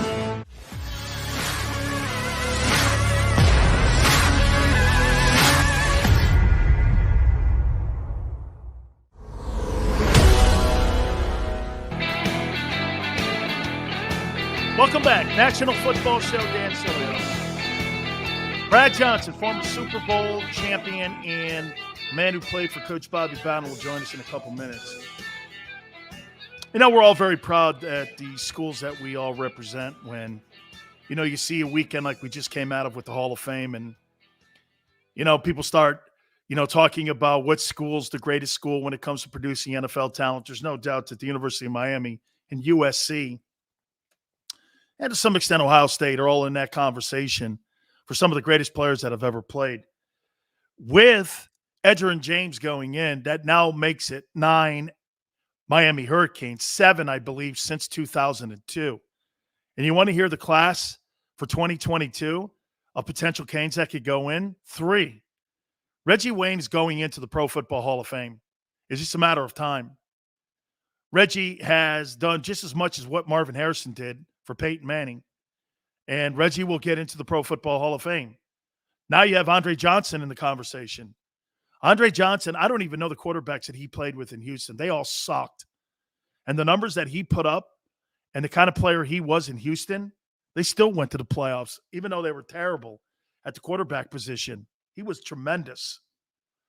Then you got the unicorn. What do you do with Devin Hester? Is Devin Hester a Hall of Fame player? How about this? You know what? When you're talking about NFL position player, they could never find a spot for him. We couldn't find a spot for him at UM. They tried him at DB, wasn't very good. They tried him at wideout, wasn't very good. But they put that dude in special teams. He's the greatest special teams football player of all time. Could potentially be 3 guys going into the Hall of Fame from UM next year. All right. You know, I tell you, I started my show off with a honoring of Bobby Bowden, and I will tell you this, that FSU-Miami game became what it was because of what Coach Bobby Bowden brought to that state. He's the most important college football coach in that state, which means a lot to me. When we had the big 3, I want to bring in Brad Johnson, who played for him. And also, Brad, of course, wins the Super Bowl with the Tampa Bay Buccaneers. And I'll tell you, I heard the news on Sunday, Brad, and I first kept thinking about, you know, the impact of Coach Bowden and what he brought to college football, especially in our state. The Gators were big, right, you know, always, but Miami, FSU, everyone always assumes FSU had this gigantic history, but it was a girls' school at one time. And Coach Bowden, he made that legacy. I just want to throw out my condolences to you, man. I know Ann, I sent her a text too. I feel for all you guys, man. Just your thoughts on when you heard the news about Coach Bowden's passing on Sunday. Yeah. Sad day sad day. Now it's an opportunity to celebrate his life and everything he did for us and impacted our lives. And Bobby Bowden is Florida State. He came there in 1976, I believe. And then, I remember like 1981, he was taking his brand national. He took on the tornado of putting him on the schedule of Ohio State and Pittsburgh with Dan Marino and Nebraska and LSU. And, he took them on. And the brand got national. And he was an unbelievable recruiter, unbelievable person. Obviously, we had the 14-year run where finished in the top 4 every year. And, I think one of the coolest things, Dan, was when his career was over. When I got there, he had 170 wins. 2 things real quick. I got there at 170 wins. And after his 200th win, he called a team meeting. I thought the meeting was like, usually our team meeting is at 1:30. And at this day, it was on 1 o'clock. And so I told my roommate, Gene, hey, Gene, man, he might retire, And that day, he actually gave his testimony to the team. And so it was a lot more than just about wins for Coach Bowden. Later on to win 377 wins. And then when he in 2013, they named the field Bobby Bowden Field. And on that day, there's about 450 players that showed up, and 10 rows back, and Bobby and they walked from the end zone all the way out to midfield. He threw the spear into the Seminole head to start the game. And we weren't talking about the 377 wins or the national championships. We were talking about how he impacted our lives, how many of us have become either coaches, leaders in our communities, fathers, whatever it may be. But we're talking about how we try to pass it on now. You talk about the mustard seed. That's who Bobby Bowden was, sharing his faith. Obviously, tremendous coach, one of the legends of all time. But now we've tried to carry it on like he has. I want to share a story with you, Brad, about Coach Johnson. And I shared a little bit of it in the last hour here. I'll never forget, I'm a kid from the New England area. So like you said, I think that game was the same game that maybe you watched, because in 1981, I saw this guy number 50 named Ron Simmons. I think they were playing Arkansas, and I'm like, what the hell? That's some cool-ass gear, man. Where's this FSU team from? Yeah. That's the first time I started hearing about Florida State. But again, I grew up in the New England area. It was all Notre Dame. It was like Ohio State, all that stuff. And I'll never forget, man, 85, I kind of knew about it, but in 1986, we were all at the Orange Bowl. Yep. And it was prior to the game. Jerome Brown taps me on the shoulder. He goes, let's go. And I go, where are we going? He goes, we're going to pray with Florida State. And I went, what? Yeah. I hadn't known the story of Pablo Lopez being shot and killed a couple weeks earlier. And all the Miami kids who played knew Pablo. And Coach Rick, who was a Cane, and he asked us if I'm walking in, there's Bobby and Jimmy, and this is like a prayer service. And I'm sitting in here and I'm going, what the hell is this? Jerome goes, there's Dion in there. And Brad, there we were praying for Pablo, who was shot and killed, and all these guys. And I thought about it right then and there. I knew what the rivalry for FSU and Miami meant. And it would go on to be even greater things, because personally, I think it was because of Coach Bowden. He could have called that series at any time, but he just made it. But he always made that game more than just being about playing the game on Saturday. It was all about the kids. So, I mean, I think that kind of personifies exactly who he was, because he was a man of faith. Yeah, there's no doubt about it. If anyone that's ever heard Mark Rick speak, who's now my brother-in-law, he will talk about the Pablo Lopez, the death. And after his death, Coach Bowden, he came into the team meeting room. He says, hey, Pablo used to sit in that seat. He's no longer with us. And where's he at today? And so Coach Rick, he actually helped Coach Rick be saved also, because it's like, where would you be today without Jesus? And so it's an incredible story. We talk about the mustard seed and how many lives Coach Rick has impacted because of what Coach Bowden started with him. So it's passed on. It's passed on. I would encourage everybody out there, if there's a movie called The Bowden Dynasty, it may be on Netflix or whatever, The Bowden Dynasty. And so it's a great show. It talks about those years, all those years in the 80s and when that 14-year run took place. But it talks about all those stories. And so it'd be a huge impact on your family, and just kind of find out just dig a little bit deeper into who Bobby Bowden was. Brad, I don't really think even people understand how giving he was, because prior to even getting to FSU, here was a man that opened up his doors to the Marshall football program. When that airplane went down and killed just about 90% of that football team, they had a couple freshmen that was left behind, and they were gigantic, still to this day, gigantic rivals, Marshall and West Virginia. And Coach Bowden was the head football coach, if I'm not mistaken. That was like his second head coaching job. I think Sanford was the first one, and then West Virginia. He gets that gig, and he opens his doors up to that program because they were running the Veer at the time. Right. And they ended up saying, take anything you need. You guys, we don't play you this year, so if you guys want to be able to, study. I mean, that just shows you right there. And I'm assuming, Brad, it's just one of 1,000 stories that he did helping other coaches. Dabo Swinney was on our program a couple weeks ago, and Dabo was like this, I want to throw something out to Coach Bowden because Coach Bowden had a massive impact. I mean, the impacts that he had on everyone wasn't just players, it was everyone in the community. He did. There's only one like him.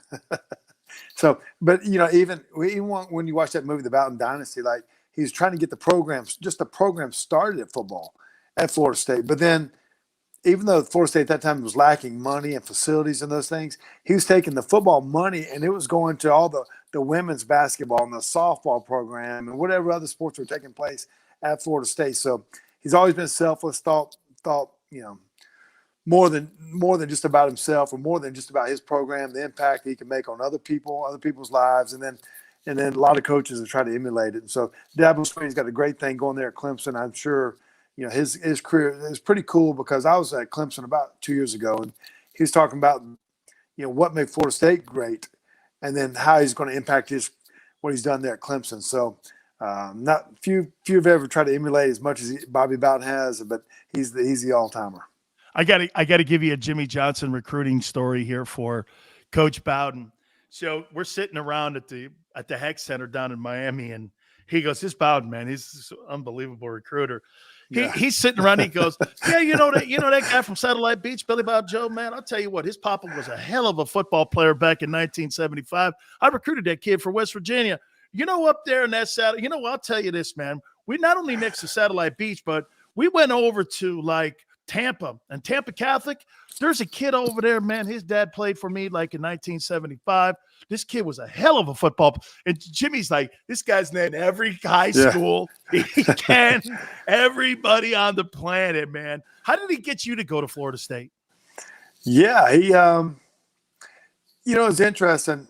He just talked about. I honestly, I couldn't figure it out. I want to play basketball. I was going to Georgia Tech to play for Bobby Crimmins, and then Bobby Crimmins talked me out of it because a guy named Dennis Scott said I'd back him up, and he was right. Dennis Scott became a 11-year NBA star, but Bobby Bowden talked about Vinny Testaverde at that time was the next. He wore the jersey number 14, which I wore 14, and just being a 6'5" quarterback, and that was where the game was headed at that time. And talked about the building of the program, the talent that they had, and I remember I asked him the two questions. I asked him one after he gave me a spiel. He's up in Black Mountain, North Carolina, at my house, and he said, "You got any questions for me, boy?" And I said, "Yeah." I said, "You gonna play the best players?"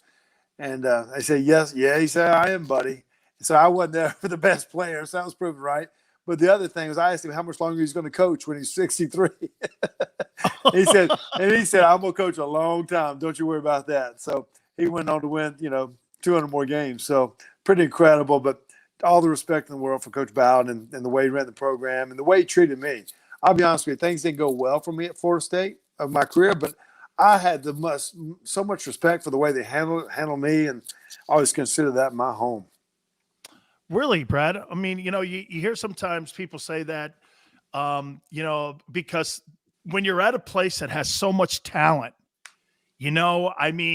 anything you do, miss a practice, get hurt, whatever, you're put down in the ranks, man. I mean, right.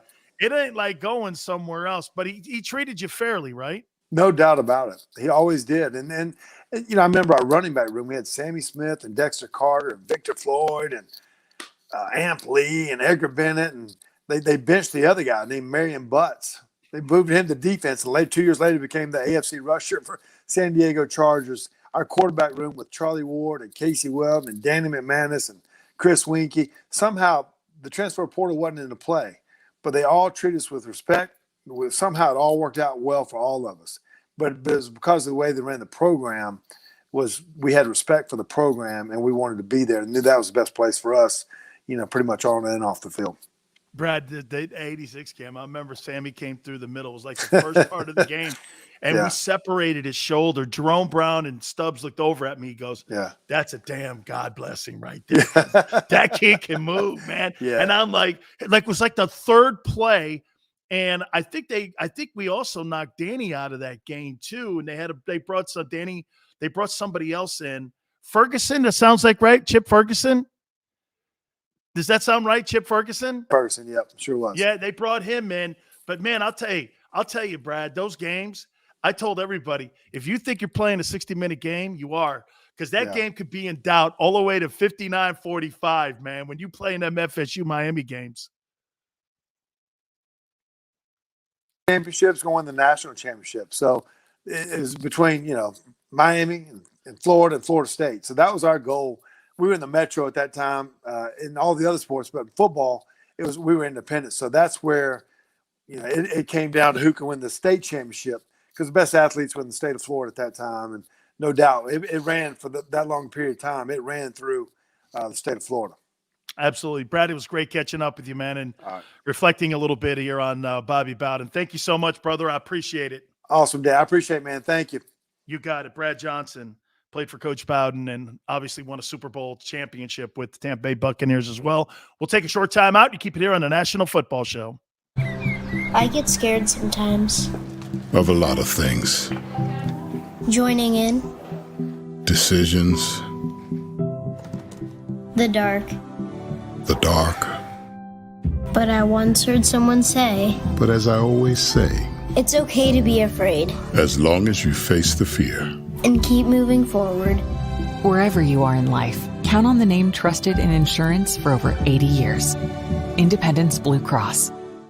The savoring taste of a good bag of beef jerky is so enjoyable at any time of the day, as long as you can find it. Here's what we suggest. Pure Bull Beef Jerky is our answer, and soon it will be yours. Locally produced in the Philadelphia region, this high-quality, healthy protein snack is easy to secure. Go to steersnacks.com, and you'll see hot garlic, tropical heat, Pure Bull dry rub, and our favorite, Huck and Fod. What's that? Huck and Fod. Go now to steersnacks.com. Welcome to the Wildwoods, the perfect place where you can safely do everything or nothing at all. Catch a wave, take a nap, go for a drive, grab a bite. It's your vacation, and we're doing everything we can to make it a safe one. The Wildwoods. Your vacation, your way.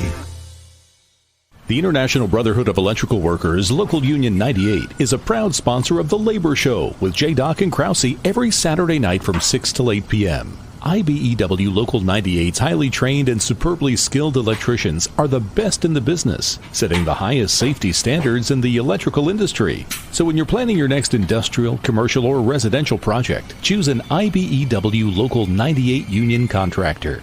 Learn more at IBEW98.org.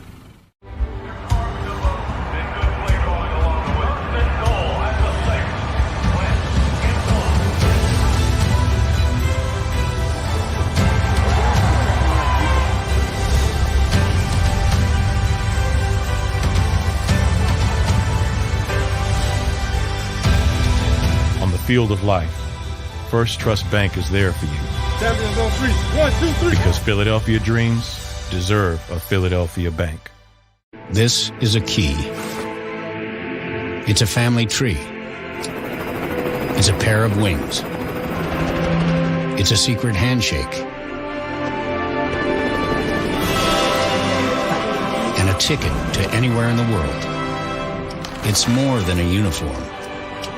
It's the door to a world most people only dream of. There's strong, and then there's Army Strong, Try it on at GoArmy.com.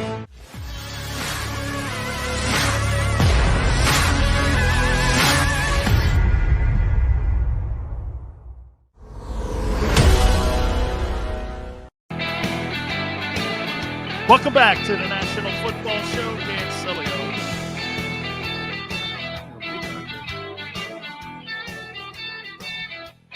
Great catching up with Brad. We're going to try to catch up tomorrow with Charlie Ward, Heisman Trophy winner, get a little bit more perspective on really the losing of a legend like Coach Bobby Bowden. I mean, if you're going to put the Mount Rushmore of, I love list. So, I love list. I'm a big fan of putting a list together, and Mount Rushmore, I love that stuff. I do. If you were going to put the top 5 coaches in the history of college football, and you were going to put them, and not any order, but you were just going to have 5 guys. Got to have Saban in there. You got to have Paul Bryant in there. You have to have Rockne in there. You have to have Bobby Bowden in there. Who would be the 5th guy? Woody? Paterno? Wilkerson? Urban Meyer? Leahy? Who'd you put in there? McKay? John McKay? USC? Parsegian? These are the goats of college football. What's funny? College football was more revered. I would say this to you. College football in this country was more revered than pro football, probably up until maybe the late 60s. You were a college football star. Everybody knew who you were on the cover of every magazine. More people knew the fact that Roger Staubach won the Heisman Trophy at the Naval Academy than him playing for the Dallas Cowboys. Now, that completely has changed, but college football, if you play, most people didn't go and play in the NFL. They went and got really huge jobs because they were huge stars at the college game. They went on to be executives at businesses and such, and they did, or they went into the military and became like majors and generals and stuff like that. You didn't go into the NFL. The NFL was not a noble profession. I thought it was interesting to hear people say that. Do you realize that there's only been, it's funny. My guys Krause and Cal said this to me the other day. I get a credential anytime I want, when I need something. And my boy Krause goes, "You played in the NFL, donkey." And I didn't think about that for a second until I heard Chris Berman say something over the weekend. In 101 years of the league's existence, there's only been 26,641 men that have ever played in the game. And there's only 17,204 of us alive today. There's only 17,000 men that have ever played in the NFL in 100 years that are walking the planet. So I guess when someone said that to me, I was like, okay, I suppose. And someone was like, Sileo, do you understand? You're like one of 17,000 people on the planet that played in the game that's still alive. And I'm like, okay. So when someone, I always love the clown that's on Twitter that goes like this, "Man, you didn't play long." I know I didn't, but I played. And not many of you have. I saw that number and I heard Berman say it. I was really taken by that. I was like, really, man, there's only 17,000 men alive. Maybe think about some of the guys. You've heard me say, the guys that I'd like to see go into the Pro Football Hall of Fame, I'd love to see Gastineau or Klecko from that New York Stock Exchange go in. I think both of them deserve to go in. I think, I've heard people talking about Zach Thomas, the former linebacker for the Miami Dolphins. Is he considered one of the greatest players at his position? I mean, do you look at him and go, that guy's Brian Urlacher? And I had somebody ask me that question yesterday. He's, over 1,100 tackles or something like that in his career. Coach Johnson found him. I believe he went to Texas Tech, if I'm not mistaken. Is Zach Thomas a Hall of Fame player?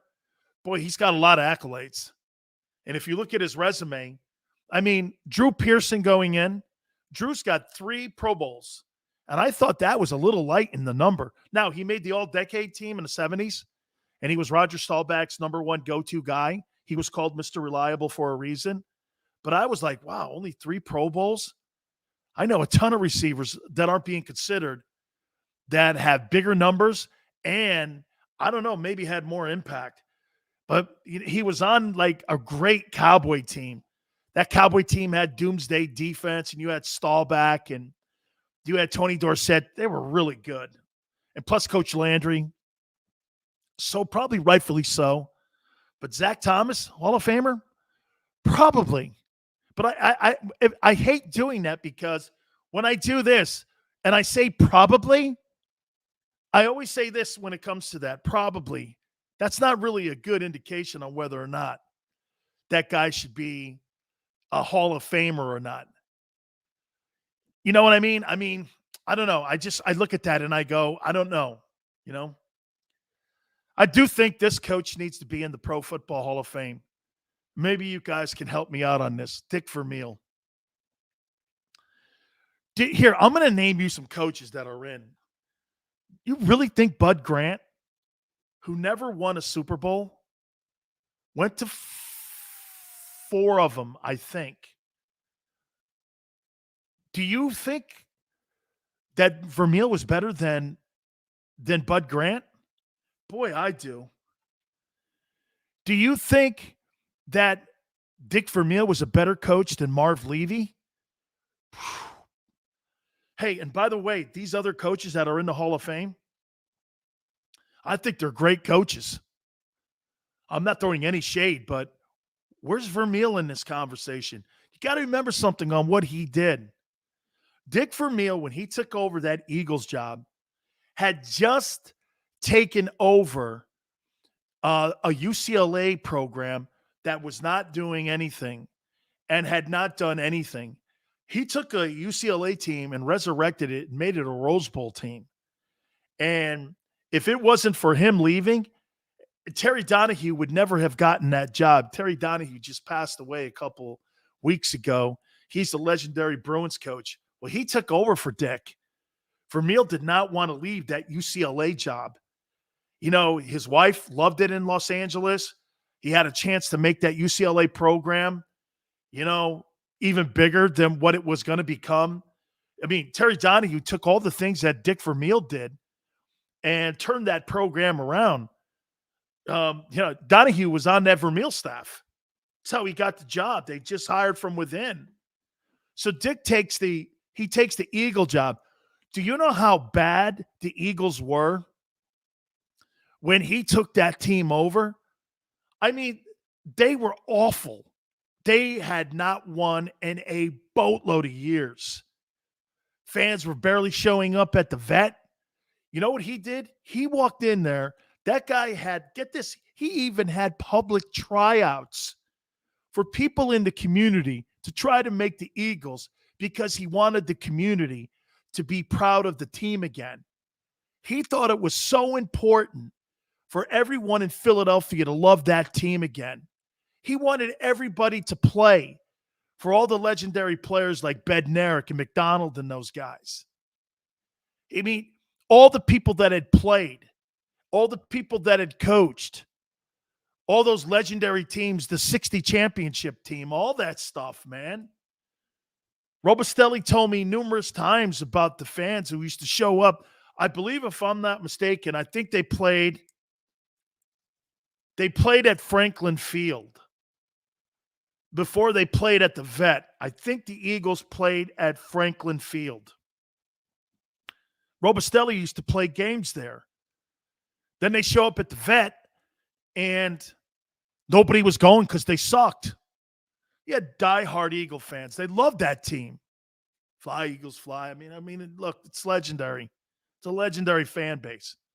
So when Vermeil gets there, this guy resurrects this thing.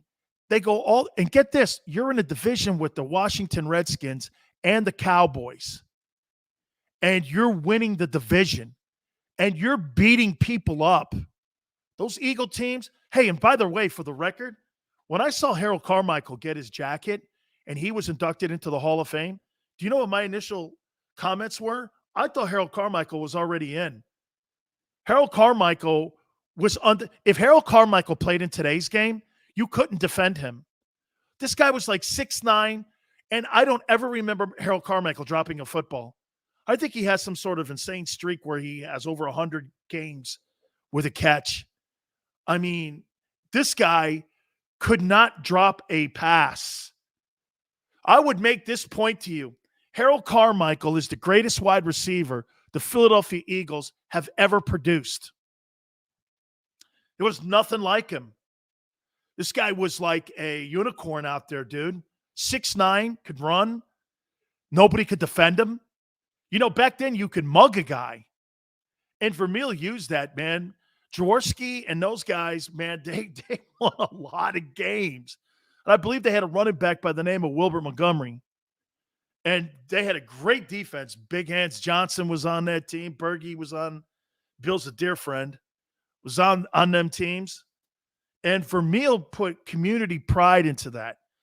They end up going all the way to a Super Bowl. They get beat and upset by the Raiders, who were a wild card team, and the Raiders beat them in the Super Bowl. Okay, he coaches at Kansas City. Then he gets that Rams gig. I'll tell you this. Mike Martz told me this story about Dick Vermeil. So Vermeil gets there, and the Franieri family still owned it. Georgie still owned it, okay? And I think Charlie Army was in the room as the general manager, head of personnel, and I knew Charlie well. I said, so what are you guys looking at this year? He goes, man, we just got this kid Trent Green in from Washington. Dick's really high on him, man. He thinks that he can really do some things. He goes, he has to. Because, yeah, I was like, wow, Vermeil's on the hot seat? He goes, yeah.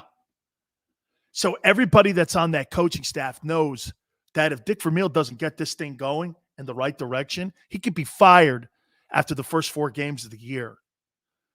Mike Martz told me this story. So in the exhibition season, Trent Green gets hurt. Holy cow. They're just going like this. I don't know, man. I think we're going to have to go out and make a trade, try to go find somebody to bring in. Dick Vermeil does this. You know, there's something about this kid, Warner. I don't know. Everyone in the room, including Mike Martz, went like this. Dick, he's been cut 5 times. He goes, I don't know. There's something about this guy. I'm telling you. I want to give him a couple starts. So Kurt plays during the exhibition season. People in the room, Army comes down and goes, what do you want to do, Dick? We got a Super Bowl team here. Okay? But no one knew it because they had come off a brutal season. Vermeil goes like this. I'm not going to make a move. I'm going to tell Kurt Warner that he's going to be my starting quarterback. Get this. You know what Kurt Warner told me? Kurt Warner told me that when Dick called him into his office, he thought he was going to be cut. Vermeil sits him down and goes, I'm going to give you're going to be my starting quarterback going into the season. You're the guy. I'm not making a move. You're the guy. I know it's you. I don't think it's you. I know it's you. March is sitting in there going, wow, everybody's jobs are on the line. Well, Warner goes on to win the regular season MVP, the Super Bowl MVP, and a world championship for the Rams. Because of Vermeil looking at a guy in the face and going like this, I think it's you. No, I know it's you. Those are the kind of coaches you go like this. How's that not Hall of Fame? How's that not a guy that resurrected a city in Philly and resurrected a story that they've made a movie on with Kurt Warner? This guy was stacking grocery store shelves months earlier, playing in the Arena League and the World Football League. And he's hoisting a Lombardi trophy, a Super Bowl MVP trophy, 13 months later. That's legendary coaching. That's legendary coaching. Man. How's Dick Vermeil not in the Pro Football Hall of Fame? How's Marty Schottenheimer? Schottenheimer and Vermeil, two absolutely spectacular coaches. All right. Krause, as always, great stuff. Cal, appreciate it. Awesome stuff here. Do we have music? I think we did, right? All good. Hey, Big Joe, we thank you. Don't forget, if you missed any of the show, go over to the JAKIB Media channel, the National Football Show channel. You can click it, like it, share it, watch it a little bit later on. We're going to try to run down Charlie Ward tomorrow to finish up a little bit on Coach Bowden's life. What a tremendous life it was. We really appreciate you coming aboard. Don't forget, 4 to 6 Eastern. We'll catch you on the flip side.